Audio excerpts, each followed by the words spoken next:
Hello, welcome to your first geometry video. In this video, I'm going to show you how I annotated, and you can use this to compare whether your annotations were good. I did put a rubric at the bottom of the second page so you can determine if you're meeting expectations. Anything after meeting expectations, if you did more than that, then you're good. If you did less than that, then you're approaching meeting expectations. So I'm going to just show you what I did to annotate, and I'm not saying this is like the perfect example, but I am saying it's a pretty good start. So I have a highlighter. I don't like that. What about this? I don't like that either. So I have a highlighter, and then I'm also going to use a pen, and I'm going to annotate in hopefully different colors like this. So first of all, when I read this, minimum, annotate, I have to read the directions. Minimum, annotate for keywords, questions, the find. In the following passage, table figures, see rubric below to grade your annotation skills. Okay. Designing the walls of a four-sided structure, that is the title. I'm not going to highlight it. There's four-sided might be interesting to me, but that's about it. In the maker's class, you and your group of 3 other people are given a structure with 4 main sides. That's actually more important. Each side has an irregular shape. Irregular? Does this mean area? What does that mean? Does that mean I'm going to be dealing with area, perimeter? Do I have to break up the shape? I have so many questions already. Ms. Rivera requires that both paint for the trim and wood siding, both. There's 3 things. So 1, 2, 3, 1. There's 2 things I need to do. And used to cover the walls of the structure. Ms. Rivera is going to give each group a budget of $300. So my spending has to be less than $300. So, okay, let's see what else this problem has for me. Type. I got type, option A and option B. Those are the titles on this table. What else do I have here? Paint, labor for professional painters required and included. Okay, that's probably why this paint is so expensive. Is this necessary?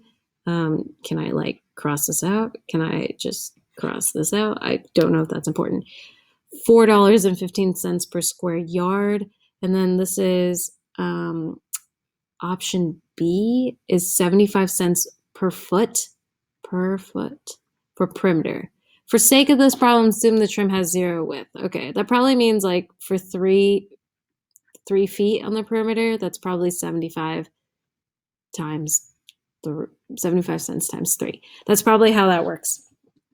Otherwise, apparently this is all painted by professionals. I don't think that's necessary, but thank you. Otherwise, my square yardage is going to be $4.15. Okay, wood siding, each panel, whatever that word is, that looks important. Panel, that's not what I want. Panel is 4 inches by 36 inches. Okay, so these aren't in feet anymore. So this is 1/3 of a foot. 1/3 foot by 3 feet. Or 1 yard. So it looks like, okay, so this one comes in 3. It looks like this box will come in 3. If there's 3 of these panels, that's going to cover 3 feet by 1 foot. Okay, and then I guess each one of these panels is 85 cents. Okay, I don't know. I don't even know how big this, so my question is, how big is this structure? I mean, I don't even know if this is expensive or not expensive. 85 cents for a single panel, that sounds cheap, but now I'm afraid that there's going to be a lot of side panels. I don't know. Okay, now I have this figure here. This figure, I'm guessing this is all in feet. This doesn't say feet everywhere, but I'm guessing it's feet because this is in feet and this is in feet. So feet, but I should ask if all in feet. I'll ask the teacher to clarify. That's fine. But looks like if I put these together, if I cut all these out, I could build a tissue box type thing, but this is huge. Is that big? 10 feet? Sure. So we'll see. Oh, okay. Questions. Wow, there's more text. Okay. Determine the area of the back, left, right, and front sides of the structure. Okay, back, left, right, front sides of the structure. We need area. Okay, so maybe area is the most important. Area.